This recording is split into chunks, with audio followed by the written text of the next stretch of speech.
Hi friends, welcome to That High Couple currently under quarantine. Yep, we are staying safe in the dabbing cabin during all of this COVID-19 madness. Giving us a chance to look at some of our older high hipster videos, and we found one of our favorites. Definitely one of the best vacations we ever took, and we hope you guys enjoy. Hi friends! Alice and Clark here. Welcome to High Hipsters, where we explore and discuss our passion for cannabis. We recently got engaged.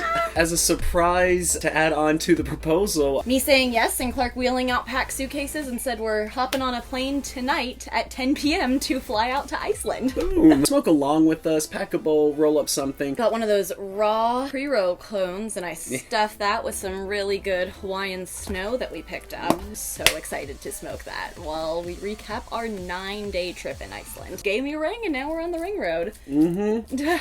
Day one, landing into Iceland. About 1 o'clock in the afternoon, Iceland time. We'd slept on the plane. Day one was just like hitting the road running. Started driving south. I believe it is pronounced Seljalandsfoss. There you go. This is a huge waterfall that you can actually walk behind into a cave and see the backside of the waterfall falling. You do need waterproof clothes, let me say that. Clark was awesome, packed me waterproof pants and a windbreaker jacket, and I was all set to go back there, but you do get wet. Favorite things that I noticed about Iceland is that so much of their just like natural wonder is completely like unrestricted. There's no real park rangers there. You and the waterfall and however close you feel comfortable getting to it. Which could be straight underneath it if you want to freeze. Went off to the second, another amazing waterfall called Skogafoss. Skogafoss. The view that you get from the top is worth every step. Truly magical up there. So many good views. Wrapped up the night, checking into our own little cabin. Started our day two with the black sand beaches. Iceland is all about some black sand beaches because the entire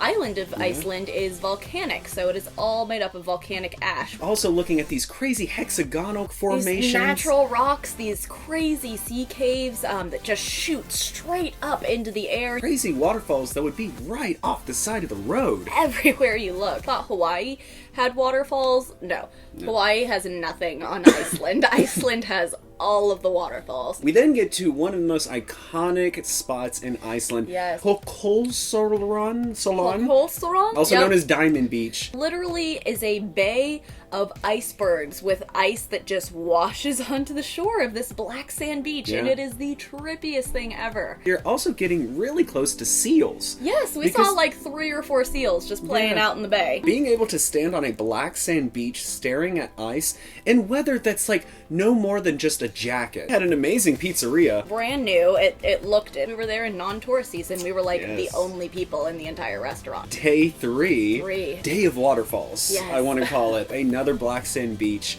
where we then discovered waterfalls, multiple waterfalls going into the beach. And once again, we were the only people on the beach.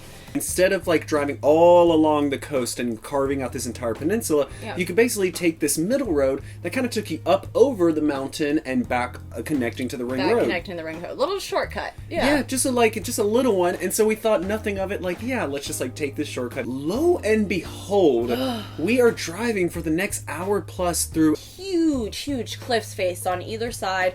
Everything covered in green, beautiful moss and grass. Literally more than you could count waterfalls just spilling out from both sides, just flowing down. Rivers cut underneath the road, and it went around the road, and it's so much rushing water, and literally, like, we could not count. We saw so many waterfalls. We then get into, like, some of our first open road. Yeah. Long stretches of just you and 2 lanes. It's incredible. We would go 10-15 minutes before we would see one car passing us in either direction. So empty and so cool. Just so much space that you look out, and you just see nothing as far as the eye can see other than just the stretch of road ahead of you. Once we drove through the Valley of Waterfalls, had some incredible stretches of just looking at these like fields of black sand and beautiful snow-capped mountains.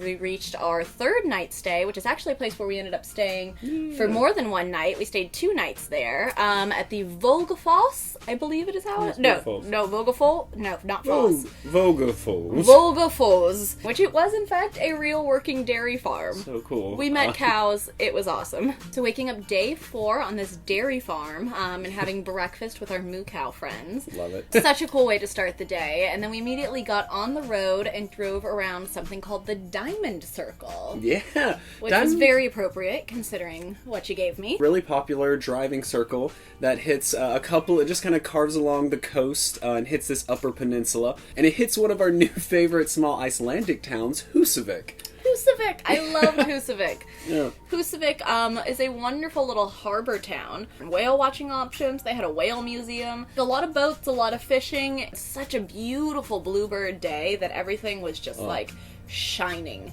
It was incredible. Back on like the Diamond Circle, I know we also hit another great batch of like empty roads, which is great. Another like get out and now on this like gravel road, take some pics, as well as like a couple of craters. I know we kind of pulled off to the side to explore one of these kind of like black sand craters. Yeah, so much just black sand everywhere. They actually have their own like blue lagoon of the north. Really, really cool, just like hot spring spas that you pay a fee to. You climb into these giant pools. Beautiful ice baby blue color. Giant natural hot tub. It's so crazy. It's the Lake Mavatin natural hot springs. And it was really, really cool. Yeah, I love we went at dinner time, but you look at pictures and footage, you would think it's like early afternoon. It was crazy because Iceland is the land of the midnight sun. The first of our Icelandic hot baths, but glad to say it wasn't the last. Day 5 in Iceland, getting out of our like Lake Mavatin, like dairy farm, guest cabin, saying goodbye to the moo cows. Yes. Started off our morning by going to this geothermal field. Yes. We thought that the weather was like pretty easy going, and as soon as we stepped out of the car, it lightly started snowing ever so lightly, like enough that it landed on my coat and we could see little bits of snow, but like as soon as it hit the ground it was melting. It was like the perfect magical level of, oh my god, it is snowing in Iceland right now. Walking around this field, looking at steam, the steam that is just coming from the earth, and it's just like spewing out in all of these like different rock formations.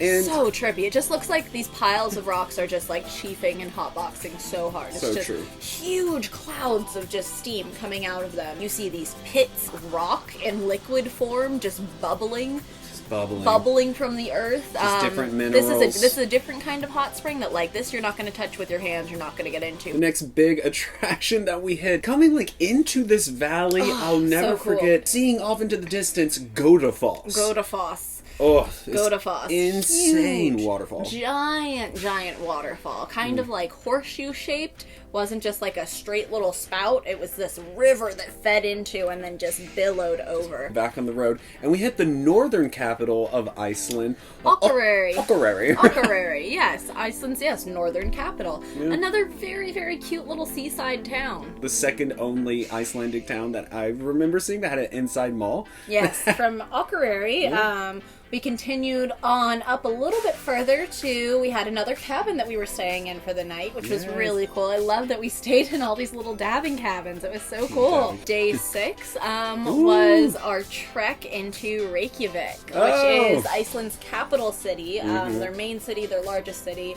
and honestly one of my favorite parts of the entire country, for sure. It's where all the like artsy creative things are happening, and we got so lucky to get a one-night stay in the Ion City Center Hotel, which is a brand new hotel, like less than a month old. Yes, it was very cool though. It was on Lagdavergur. I know that street is their like basic main avenue.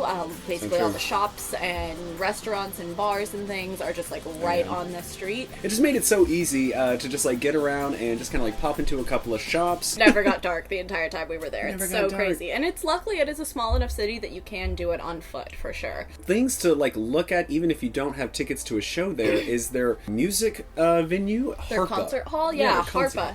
It's right on the water.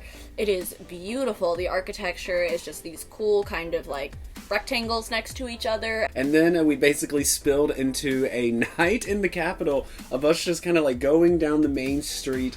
Plenty of bars. To be thinking that you're like, wow, it's past midnight and the sun is still basically putting light in the sky. Like, I never felt unsafe walking the streets. No, because it's never dark. It's so crazy. So day 7 of our trip waking up in Reykjavik. Warm enough out that we were in the sun and like didn't need jackets. We just had long sleeves on, and it was like just such a lovely, perfect moment, honestly. So nice. So nice. Going from breakfast, we then went shopping around Reykjavik because it was one of our last nights there. We made sure that we picked up some souvenirs. Shopping around Reykjavik, we went to their botanical garden. Which, who knew Reykjavik had a botanical garden? Yeah, and it's completely free. Yes, Reykjavik's is free, and in whatever city you're in, it's probably not expensive.